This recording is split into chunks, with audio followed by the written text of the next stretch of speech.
Eu sou Ken Campbell e estou aqui no meu barracão com toda esta parafernália para recriar uma experiência que mudou o mundo.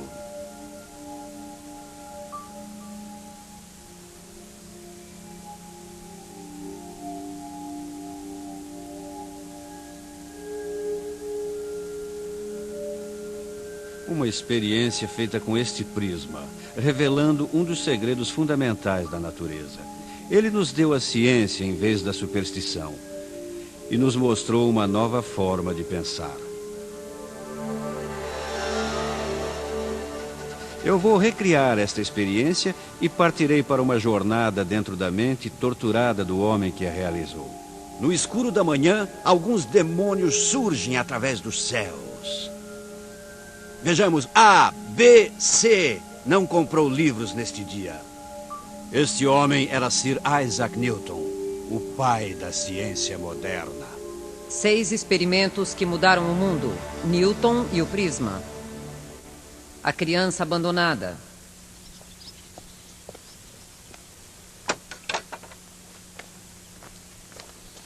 Isaac Newton era uma personagem estranha, antissocial, briguento e paranoico. Eu fui para Woolsthorpe Manor, em Lincolnshire, para descobrir o porquê. Newton nasceu aqui durante a Guerra Civil em 1642. O único filho de fazendeiros analfabetos. Ele foi uma criança muito fraca. Logo após o seu nascimento, ele podia ser carregado numa tigela. Ele era uma criança muito pequena. E, como o pai já estava morto, a mãe de Newton casou-se novamente, relativamente rápido, logo após seu nascimento. E ela o deixou para trás quando se mudou para a casa do novo marido. Então ele foi criado por outros parentes. A sua infância foi bastante tumultuada.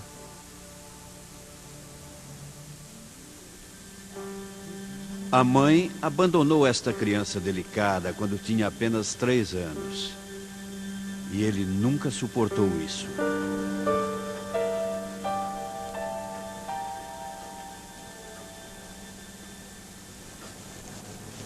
O Museu Fitzwilliam, em Cambridge, tem uma incrível relíquia da adolescência de Newton. Este frágil caderno que está cheio de rabiscos sobre física e filosofia. Mas virando-o ao contrário, estão os primeiros sinais de sua mente torturada. Uma lista de pecados que ele pensou ter cometido durante os anos. Um memorando secreto para Deus. Ele escreveu em código que tem sido decifrado. 1662. Pecado número 13. Ameaçar expulsar meu pai e minha mãe Smith e queimá-los junto com a casa. Pecado 14. Desejar a morte e esperar que aconteça. Anos depois de sua mãe tê-lo abandonado com 3 anos, Newton ainda nutria todo este ódio. Eu perguntei a Philip Stokely, um psicanalista, quais efeitos este abandono pode ter provocado. Aos 3 anos, as crianças se tornam muito curiosas sobre os adultos, sobre o mundo dos adultos e a sexualidade. Então, eu acho que a curiosidade dele se tornou a explicação sobre o que tinha provocado sua mãe a deixá-lo. E eu acho que o que ele fez foi organizar sua curiosidade ao fazer isso. E ao fazer isso, ele se tornou o primeiro cientista verdadeiro, sem dúvida nenhuma. A criança abandonada deu as costas para o mundo volúvel dos seres humanos e virou-se para o mundo mais confiável das coisas. Quando Newton era um rapazinho, ele se tornou incrivelmente bom em fazer pequenos e intrincados modelos. Fez um moinho e as pás do moinho giravam com um ratinho que ele colocou lá. E fez um barco a remo e colocou ratos remando. Ele fez uma carroça em que poderia sentar-se e movê-la com manivelas. Ele fez várias pipas extraordinárias. E uma vez ele pendurou uma lamparina em uma das suas pipas e era capaz de se iluminar quando ia para a escola logo cedinho, de madrugada. Com isso, ele apavorou os vizinhos que pensaram que fossem demônios dos céus que vinham pegá-los. Quando ele foi para a escola King, em Grantham, onde sua assinatura permanece entalhada no peitoril desta janela, ele estava mais fascinado pelo mundo que pelo trabalho escolar. Ele ficava no fundo da classe e teria permanecido lá se não fosse por uma briga com um valentão da escola. O estranho Newton lutou e ganhou, e ele também prometeu derrotar o valentão academicamente, e ele conseguiu. Logo, ele era o melhor aluno da escola. Esta reação era típica. Sempre que era desafiado, ele tinha de ganhar. A única coisa a fazer, quando ele enfrentava alguém que queria vencê-lo, do ponto de vista dele, era triunfar. E tinha de ser em todos os aspectos, mesmo se não fosse bom. Você não pode ser quase ideal. Quase ideal não existe.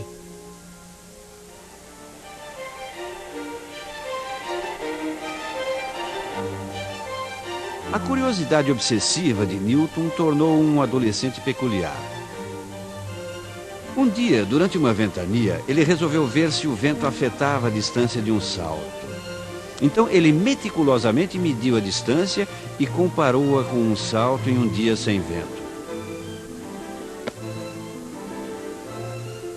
Esta foi a primeira pista de seu desejo compulsivo de provar e cutucar os segredos da natureza.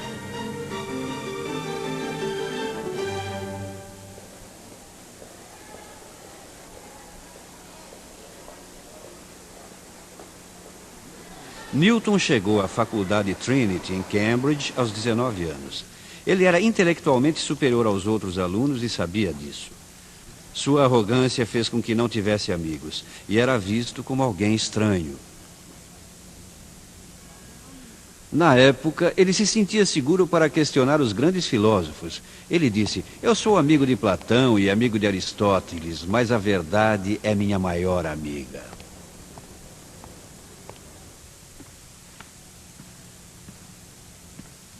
Newton acreditava que Deus criou o universo de tal forma que as leis da natureza seguiam princípios matemáticos. Deus é racional, pensava Newton. E, portanto, há razões e propósitos que os seres humanos que também foram criados por Deus deveriam ser capazes de adivinhar. Humanos especiais deveriam ser bons nisso. E Newton se considerava um humano especial que poderia usar ferramentas como a matemática, a experiência e a observação. Um soco no olho.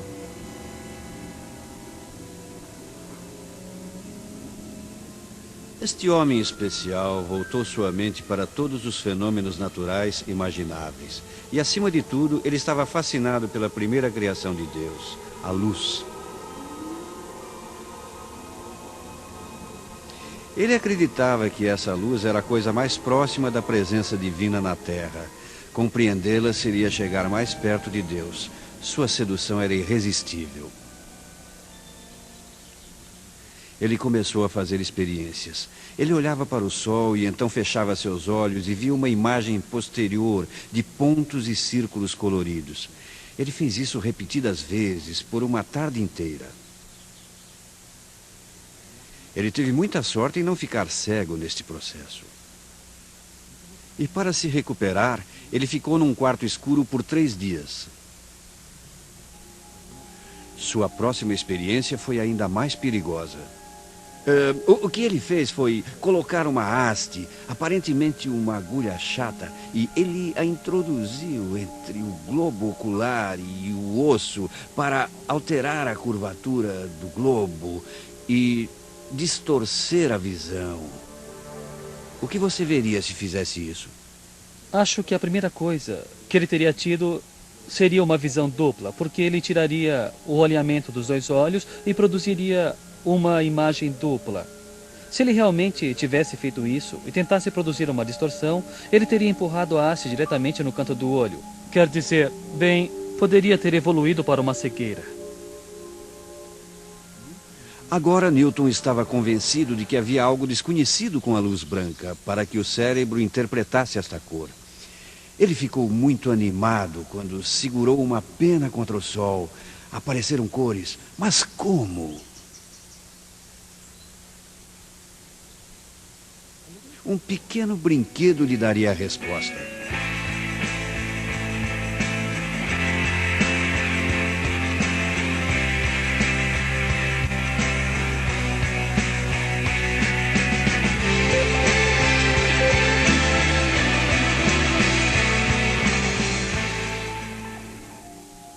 Na feira de Starbridge, nos arredores de Cambridge, Isaac Newton procurava livros e parou numa banca de quinquilharias para a alquimia.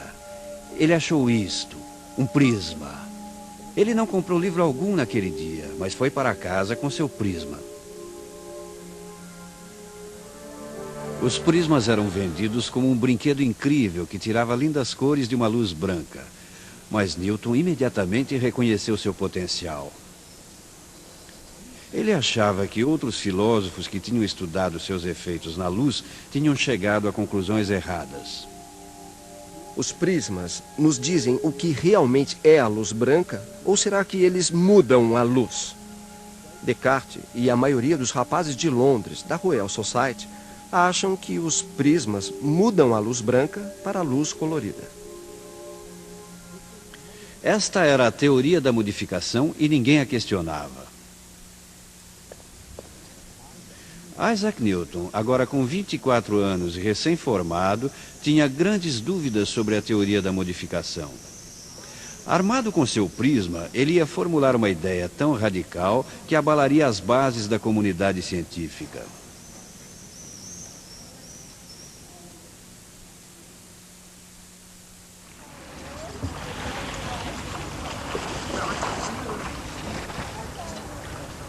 De volta a Trinity, Newton não podia esperar para começar a brincar com seu prisma.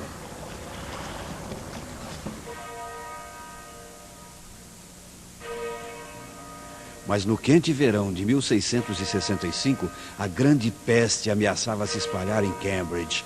A universidade foi fechada e Newton teve de voltar para casa em Woolsthorpe.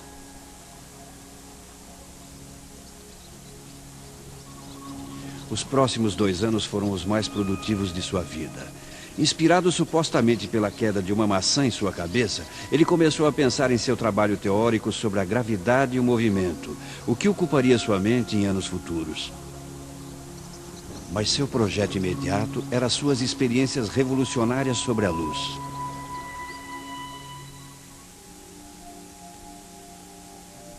Eu retornei a Woolsthorpe com Rob Aylife, um historiador da ciência que vai recriar a mais importante experiência de Newton sobre a luz, a Experimentum Crucis.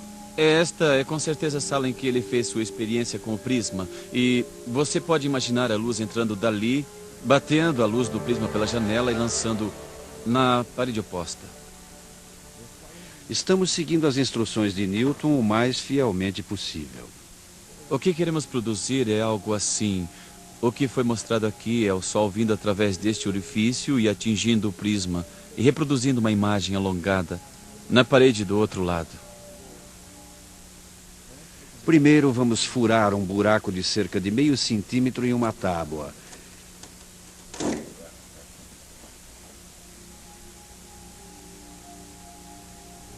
E tudo o que precisamos fazer é esperar que o Sol suba até o ângulo correto e produza um fino raio de luz através do nosso orifício.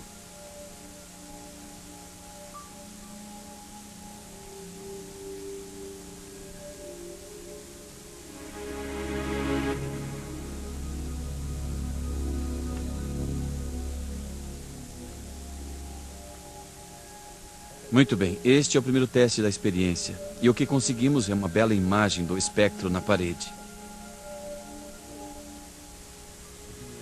Como Newton imaginava, a simples obtenção de um espectro de cores não prova nada. A teoria da modificação, que diz que um prisma muda a luz branca incolorida, poderia explicar o que estamos vendo agora. É o próximo estágio da experiência que revelará a verdade sobre a luz. A próxima parte da experiência é segurar uma tábua na frente da luz, assim. Então a luz aparecerá na tábua desta forma. Na tábua. Vamos fazer um pequeno orifício através do qual uma destas cores será isolada. Então vamos. Por que não pegamos o vermelho? Se eu conseguir pegá-lo. Isso, eis o vermelho. Eis o vermelho. É. O vermelho está passando. O vermelho está passando por aqui. A próxima coisa é o segundo prisma. Então vamos colocar um segundo prisma por trás e tentar fazer com que ele apareça na parede. Esta é a crucis, ou a parte crucial. A teoria da modificação prognosticava que o segundo prisma mudaria o raio vermelho para as cores do arco-íris. Newton previu que o raio vermelho continuaria vermelho. Olha, lá está, lá está, lá está. Onde? Bem embaixo. Vê? Ah, sim. Ótimo. E é vermelho. E é vermelho. E o que isso mostra é que o segundo prisma refratou a luz que vinha do primeiro prisma. A luz vermelha. E ele manteve a sua cor. A teoria da modificação agora está morta. O raio do segundo prisma manteve o vermelho, provando que os prismas não mudam a luz branca em coloridas. As cores já estão na luz. Cada raio de cor se curva ou se refrata para o mesmo ângulo. E como ele mediu seu pulo ao vento anos atrás, Newton agora usava números para descrever a luz. É este uso pioneiro da experiência, da medição e da matemática que ainda define o método científico até hoje. Fúrias e telescópios. Philosophical Transactions, 28 de março de 1672. E então Isaac Newton começou. Newton manteve sua descoberta sobre a luz em segredo, mas usando seu modelo e fazendo adaptações, ele aplicou sua nova teoria a um problema prático: o telescópio. Uma explicação de um novo tipo de telescópio inventado pelo Sr. Isaac Newton. Eis um velho tipo de telescópio inventado algum tempo antes da tentativa do Sr. Isaac Newton. E este é um telescópio de reflexão. Ele usa lentes e a luz branca se divide em suas cores e você tem uma aberração cromática ao redor da sua imagem. Aqui está o trabalho do Sr. Isaac Newton. Vejam esta pequena fenda aqui. E você olha através disto. Ele usou espelhos, então a luz branca não refrata e se rompe. Vejam só, sem aberração cromática, sem borrões, um ponto claro. E olhe isso. Olhe isso, a mesma magnitude, a melhor magnitude. Veja o tamanho muito menor. Um professor de Cambridge convenceu Newton a mostrar seu telescópio à Royal Society. A elite da comunidade científica ficou extremamente impressionada. Então, o secretário da Royal Society, um senhor Henry Oldenburg, escreveu a Newton e disse: "Isso é muito bom. Mostre-nos o que mais pode fazer." Então, Newton enviou a Oldenburg uma carta. Até então, o jornal da Royal Society, Philosophical Transactions, publicou uma extravagante observação sobre lobisomens, bezerros de duas cabeças e uma narrativa sobre como manter os insetos longe do queijo. A carta de Newton, por outro lado, era cientificamente séria e era a primeira vez na história do jornal que uma grande teoria tinha sido derrubada. Estávamos agora em fevereiro de 1672 e Newton descreve de uma forma muito cuidadosa, muito engenhosa e muito bem avaliada o que ele esteve fazendo com os prismas, cores e a luz. Quando a carta chegou a Londres, foi um escândalo. Um discurso do Sr. Isaac Newton continha sua nova teoria sobre luz e cores e dizia Toda exatamente teoria tinha que de era ser preciso... aprovada pelo curador da experiência. E era ninguém menos que o defensor da teoria da modificação, o corcunda Robert Hooke. Ele passou apenas 3 horas analisando a teoria de Newton. E seu relatório começa da seguinte maneira. Não vejo um argumento inegável para me convencer da certeza dessa... Newton, petulante e pomposo, retrucou escrevendo: Sua teoria é tão verdadeira quanto a que eu estou afirmando. Mas Hooke persiste em seu ceticismo. Hooke não via por que esta teoria seguia a partir destas experiências. Então ele chamou a teoria de Newton de uma hipótese, um modelo. E então Newton foi mordaz. Newton retrucou agressivamente, acusando Hooke de ser um amador e de falhar ao entender seu método científico. Estava nos gramados da escola novamente, mas desta vez iria levar muito mais tempo para vencer o valentão. Ele retornou a Cambridge para orquestrar sua vingança. O longo aborrecimento.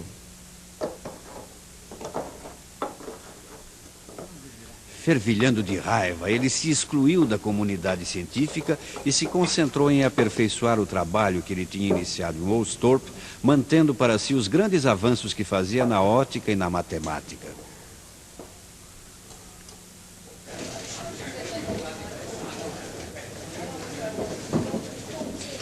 Como professor de Cambridge, ele tinha de dar palestras regulares, mas ele as fazia altamente técnicas e se recusava a rebaixar sua ciência para os menos instruídos, ou seja, todo mundo. Pono quad A, B, C. Coloque o prisma. E em seguida vocês terão... Os estudantes rapidamente ficavam entediados. E depois da primeira palestra, os grandes cientistas sempre dispensavam sua sabedoria para uma sala vazia. E então, como vocês todos podem verificar...